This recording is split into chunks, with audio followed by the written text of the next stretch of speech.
Hello, you're watching Tell It Like It Is, and my name is Kathy Benuck. Today's show is one of a two-part show titled Sheriff Face-Off, in which we're focusing on the race for Hillsborough County Sheriff. And my guest today, right now, will be Jim Hardy, who is the incumbent Hillsborough County Sheriff and the Republican nominee for the job as well. Now, Jim has served as Hillsborough County Sheriff since 2002, and he came into the job with many, many years of experience in both law enforcement and with the Hillsborough County Sheriff's Department. He's also served as a state representative and on the Pelham Board of Selectmen. Now, I'm not going to use up our valuable time today to repeat all that I related about his background and biography and accomplishments on the first show that we did together, and that show was titled Race for Sheriff with Jim Hardy. I would heartily encourage you to watch that show and catch up on what was said then, and you can see that on the BCTV website at www.bedfordtv.com. Simply click on Channel 16 Video on Demand, type in Tell It Like It Is in the search box, click go, and the shows will come up and you'll see it there. Or, to make it real easy for you, how about this? You can send me an email at kathybenuck@comcast.net, and I'll send you the direct link to the show. Easy pleasy. So, Sheriff Hardy, it's good to see you again. How you doing? Thank you once again, Kathy, for having me. Oh, it is my pleasure. You and the folks at Bedford Community Television help us get our message out, and I'm very grateful for it. Well, I'm pleased to have you, and I see your signs here, there, and everywhere, and I know you're out there campaigning hard when you're not being sheriff. I am. We've had a great time out there talking to folks and feeling very positive about the campaign, and looking forward to the election in just a couple of weeks now. It is. Time flew, huh? It certainly did. Well, now you've been sheriff now for 10 years. I have. And tell us about some of the things, some of the changes you might have made, and some of the things for which you're really the most proud through that tenure. Well, I think the thing I'm most proud about is, frankly, is being able to get by with less. I think we're doing more with less. And I think in this, as we all know, we're in quite a very difficult economy. Yes. That I have taken pains, particularly in the last couple of terms as sheriff, to make sure that we control spending. You know, we all know better days are coming for the country at some point, but until they do, I think we're obligated as elected officials to control spending, and I've done that. Reasonable people can disagree about budget priorities, but I think I'm most proud of the fact that we have worked with Democratic majorities over the years on the Hillsborough County delegation, which appropriate the dollars that we utilize to perform our essential functions. And I've worked when the Republicans had the majority on the legislative delegation. And I've been able to work with both parties in a bipartisan manner. And I have held the line on spending over those 10 years I've been sheriff. And when the economy turned, I worked with the other elected officials after some very vigorous discussions and some legitimate disagreements about spending priorities, but we cut spending. And it's the right thing to do when people do not have the money they need to maintain a home, to maintain a family. I think we're obligated to do that. I'm proud of the fact I've done that. I think I've also, on the leadership side, provided very effective leadership at the office of the sheriff. We have a lot of responsibility out there. We have duties that are similar to the United States Marshal Service, everything from policing the courts to fugitive apprehension, and in a number of circumstances, locating, tracking, and apprehending violent offenders. Well, I am very proud of the work that the men and women of our office have done, that are out there doing that every hour of every day, providing services, assisting local police departments, assisting state police, assisting federal agencies with performing their duties, working collaboratively with the United States Marshal Service and the Drug Enforcement Administration to locate and apprehend fugitives. Pooling personnel resources, pooling budget dollars is a very cost-effective way to provide the services we're obligated to do, maintain essential functions, and at the same time control spending. And I'm proud of that. I wanted to take the opportunity to talk a little bit about some of the stats that we've generated. I have a deputy sheriff assigned to the Drug Enforcement Administration state and the State Drug Task Force. And we've been very successful with this past fiscal year. I just got to locate those stats. Here they are here. With working with the partners in state law enforcement and federal law enforcement on the drug task force. It's called the High Intensity Drug Trafficking Area. It comprises primarily southern New Hampshire. And in last calendar year, here's what we seized for drugs off the streets of Hillsborough County that our children and our and citizens won't have access to. 26 kilos of cocaine. Wow. 626 grams of crack cocaine. And a kilo is 2.2 pounds. That's a significant amount of money. It certainly is. 7 grams of hashish, 20 grams of heroin, 22.5 kilos of marijuana, 1,810 grams of crystal methamphetamine, a particularly nasty, synthetically manufactured narcotic that really does a job on our children in the county. Not to mention it can blow buildings up. Absolutely, absolutely. We had a situation like that with an eviction team earlier this summer in West Merrimack Street. Very proud of the fact our deputies recognized the potential hazard. This particular drug can be manufactured in a water bottle. Yeah. And if it's not vented properly, serious explosions can occur and fire results. Absolutely. In addition, quickly, 1,908 OxyContin pills and 99 hydrocodone pills. So that is an effort that we have initiated under my administration to work in a collaborative fashion with the Drug Enforcement Administration, with the State Attorney General's Drug Task Force, along with the Manchester, Nashua, Bedford Police Departments, as long as some other local participating agencies. We're very proud of that. Very proud of that stat. Very proud of the fact that we have worked very closely with the United States Marshal Service, and we have enhanced our ability under my administration to make even more efforts with them to get violent offenders off the street. Very pleased that we'll have an initiative coming out shortly with Marshal Cargill and Sheriff Downing, my counterpart in Rockingham County, to redouble our efforts in that regard. So the bottom line is getting more done with less. The other aspect of that is through scheduling. We've been able to limit some overtime. Certainly there are occasions when overtime is warranted, but we, through scheduling, have been able to limit that. Very proud of that. And I restructured the agency as a result of budget reductions at the last fiscal year. Again, we're getting the essential functions of the office done.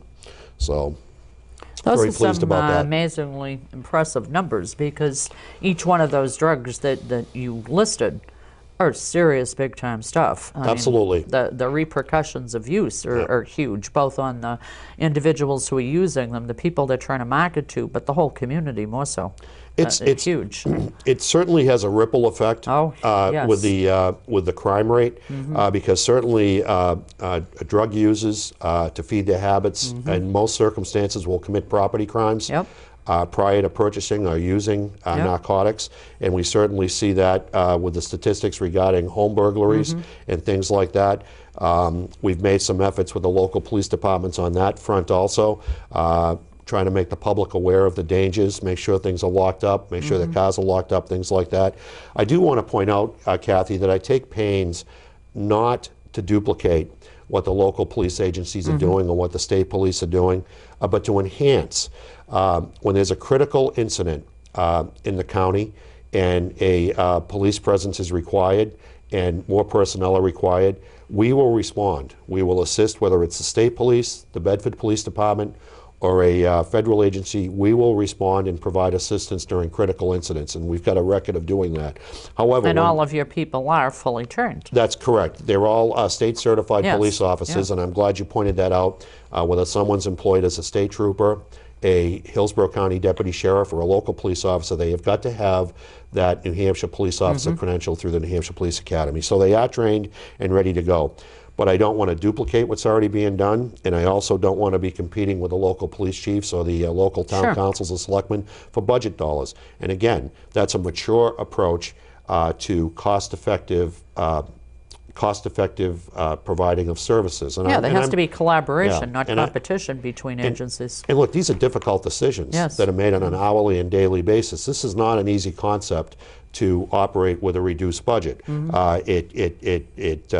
It can create morale issues within the office. I certainly respect the job that every employee at our agency does, whether they're a court officer working within the courthouses, whether they're a dispatcher working in our emergency communications center, whether they're a deputy sheriff assigned to the uniform division or plainclothes working in the warrant section.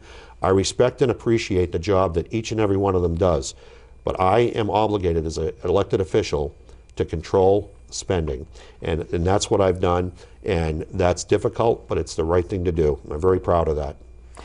Now, you know, and one of my questions was going to be to you to kind of describe the duties of the Sheriff's Department, and you did a fantastic job kind of touching on each of the different responsibilities as you were talking. And obviously they're many and varied, and of some of more importance than others in the general scheme of things. Which of those things are the ones that you feel it is the most critical for the sheriff to have experience? Well, that's a great question. I think they're all important, but certainly fugitive apprehension efforts with violent offenders, making sure that I assign personnel and deploy personnel to focus on that. That's an essential function of the office. That's a primary function of the office. Certainly those issues on the personal side of a person's life involving domestic violence, family court issues, child custody issues, all those negative emotional triggers that can result in violence in the household or among family members. My view is that a neutral, professional, trained, certified presence of deputies will assist in minimizing the risk to folks in their homes. There's a lot of angst out there in people's homes today with the economy and with the concerns about money and concerns about the future. And I think that we do a good job of minimizing the risk. We certainly can't eliminate it, but we minimize it. Now, one thing I wanted to point out respectfully is that a couple of issues where I'd like to highlight differences between myself and my general election opponent. Okay. I certainly respect his service to the law enforcement community, but I am the only candidate in this race with a record of making difficult decisions with controlling spending and presenting budget requests that are reasonable, that will allow me to perform the essential functions of the office without increasing taxes.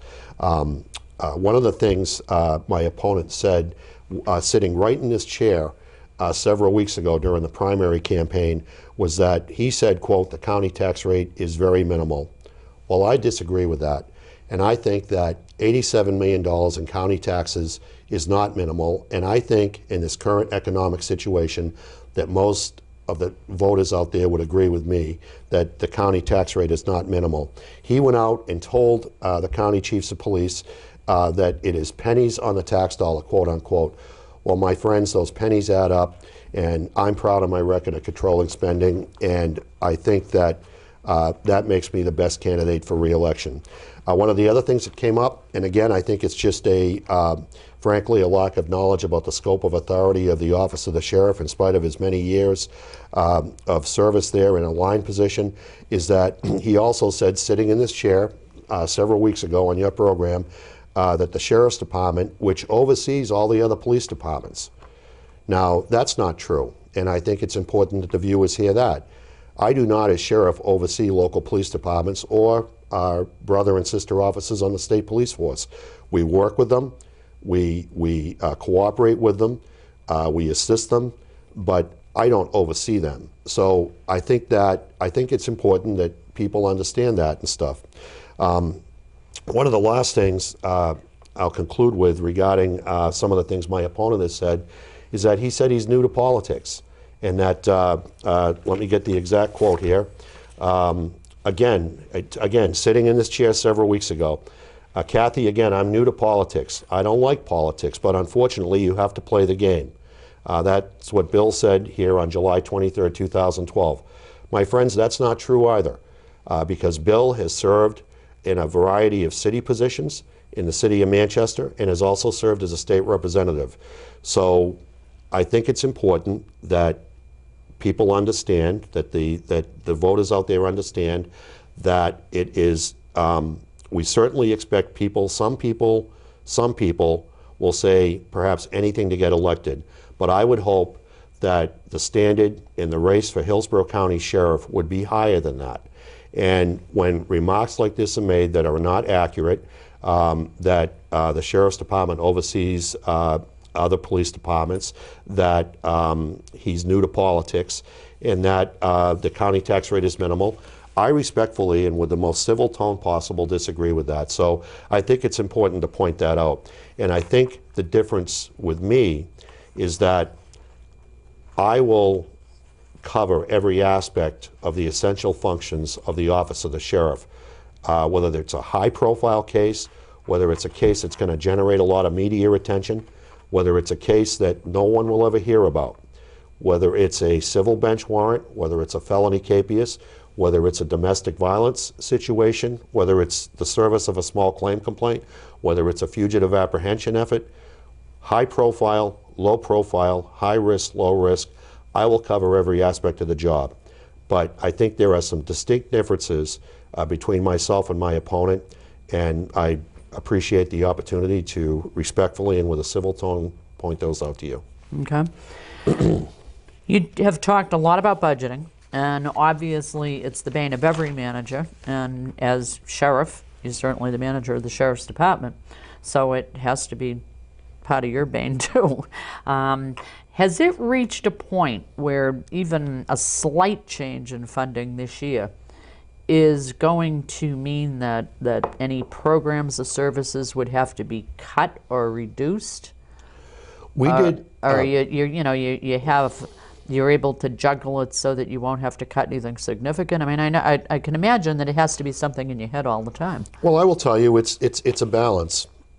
Hourly and daily, it's a balance on, it all comes down to allocating personnel appropriately, prioritizing the workload, and I have a very good command staff that assists me with that, and the line deputies understand that we have got to prioritize the work, we've got to perform the essential functions, and I really think we've been able to do that. We've got some great stats. As I mentioned during the primary campaign, last year we transported over 19,000 prisoners. I know. 27,000 those are huge numbers. Pieces of civil process. We've provided some local police departments with interim patrol assistance. We have responded during critical incidents, during emergencies, provided essential coverage, and but as far as reducing programs, we still have a senior services officer. I am still sending deputies to training at the New Hampshire Police Academy. I just had an officer come back from elder service training. We've always done senior service programs in a part-time capacity, going back to the tenure of former Sheriff Walt Morse, and who, again, I'll mention again today because I'm very proud of it. I'm very proud to have the support of former Sheriff Walt Morse. And so no, we are performing the essential functions, and I know that I've got a professional staff that will get the work done. Is it more difficult? Of course it is. It requires more creativity, like any business owner has, like any citizen out there that's trying to maintain a household and maintain a family with less money. But it's critically important that we do that. When someone says the spending on the county level is minimal, $87 million in combined county budgets it's a piece of change. is not minimal. So that's a philosophy that I hold, that I've held for 10 years, and should I be fortunate enough to earn re-election from the citizens out there, because you do have to go out and earn it every 2 years, and stand the scrutiny, stand the bobs, stand up to scrutiny and things like that, then I think I'm the right candidate for the job, and I think I've earned re-election. But you've got to go out and earn it and gain that support. I know that something that you've always taken very, very seriously is the proper training for your department employees at every level. That's correct. And obviously the frontline people, it's particularly critical with all the crazy things that are going on in the world, and safety. Their safety has to be paramount in your eyes and Absolutely. in our eyes as well. Absolutely. What type of training programs, have you, I mean, I know that everybody had to go through police standards and training council, but are there other type of internal programs that you've kind of zeroed in on, or new programs out there now that you'd like to try to get when money becomes available? We have. That's a great question. One of the things that we've done during my tenure is we have obtained on the use of force continuum, the use of force is all governed by RSA, but the training is critically important. And we deal with a lot of, again, you think of the nature of the job, it's inherently dangerous with fugitive apprehension. One of the things I've done is we have upgraded. A lot of these people have nothing to lose. That's correct. And one of the things that I've done as sheriff is we have obtained intermediate weapons on the use of force. Now, the use of force continuum starts with your presence as an officer, sometimes just your physical presence, and then verbal skills, being an active listener and things like that. But you also have to control a volatile situation many times. So we've obtained, we continue our training. We've done scenario training. We have sent deputies to simunitions training, which simulates realistic firearms scenarios and things like that. Wow. We've done that. We take advantage of the courses offered at the New Hampshire Police Standards and Training Council. I'm very fortunate to have a good in-house staff of certified instructors on the OC, the pepper spray, on the taser, the tasers that we carry. Those tasers, while controversial, the protocols for their use are very strict, and use of force reports are required. And again, the guidelines and the use are strict. Every time they use them, they have to do a report? Absolutely. Really? And it has to be justified. But I will tell you that when you're dealing with a volatile situation, that it is a great deterrence just to have that on a deputy's belt. Absolutely. And the occasions we've had to actually utilize it, you can count with one hand after 3 years, but the deterrence value of that and the occasions when situations were diffused because that was available are too many to mention. But I will tell you that I've done that during my tenure. I've used some asset forfeiture proceeds as a result of our work on the drug task force to purchase things like that, to purchase equipment for the undercover, those that are working in an undercover capacity and things like that. So I'm very proud of the efforts we've made in the training area and things like that. It keeps the staff safe and keeps the public safe. I'm going to just throw in one more quick question because I want to give you time to really talk straight to the voters. Yep. But I know that kids and senior citizens are two of the most vulnerable segments of the population to predators, obviously, of all types. And I know that these two segments of the population are extremely important to you. Are there programs or services that you would like to be able to expand? And obviously recognizing that that may not happen overnight because of finances. Well, I can tell you, early in my tenure as sheriff, I partnered with then County Attorney Marguerite Wagling, now Superior Court Justice Marguerite Wagling. Yes. And we pioneered the Southern Hillsborough County Cyber Safe Task Force. And it was quite successful. And it was a collaborative effort between the two city police departments, Manchester and Nashua, some of the larger communities. And we had some good results from that and some good prosecutions. Now that has morphed into a Cyber Safe, I forget the exact title of it, but a Cyber Safe Task Force that is conducted and initiated through the Attorney General's office. And because that's huge. Yeah, the whole cyber. That's correct. Stuff, and huge. We work with the Internet Crimes Against Children Task Force statewide. Our agency works with them. We've provided support and assistance to them. So I'm very proud of that. And in addition to that, we have also on the senior citizen side on again one of our most vulnerable populations. I do not want to duplicate what the local police departments are doing. Nashua has a very active and a great senior service officer in Jane Constant. Manchester Police Department has a very active program. But if we can fill in some of those gaps, that's always been my philosophy. Well, particularly towns that can't dedicate one person to that. Provide those services, but don't duplicate what the local police departments are doing.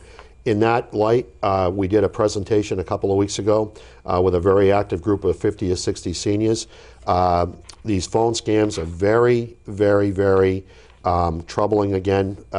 There's a lot of that going on in the county right now.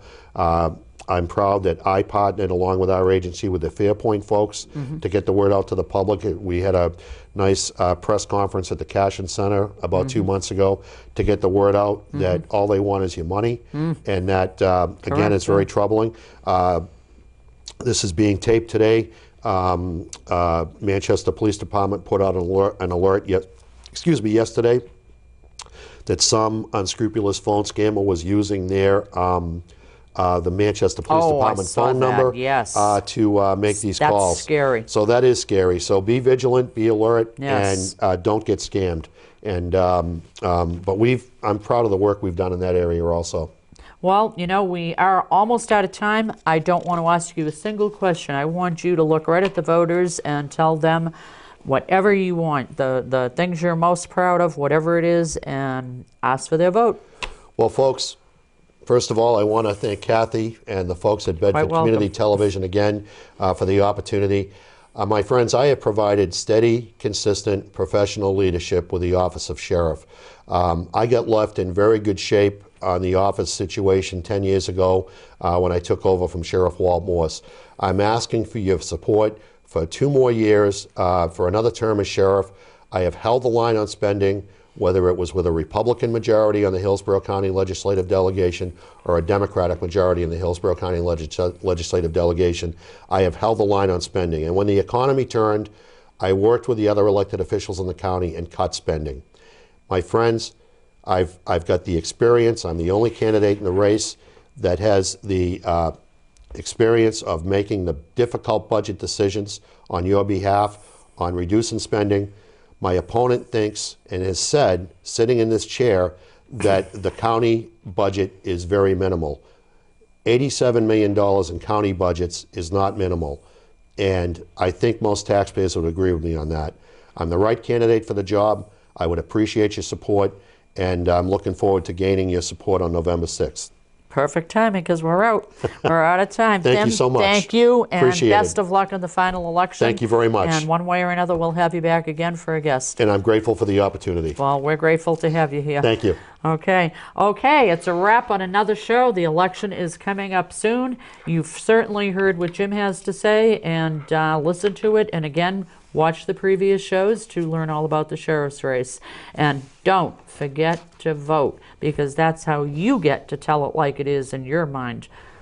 That's what this show's all about. And until next time, thanks for watching. Bye-bye.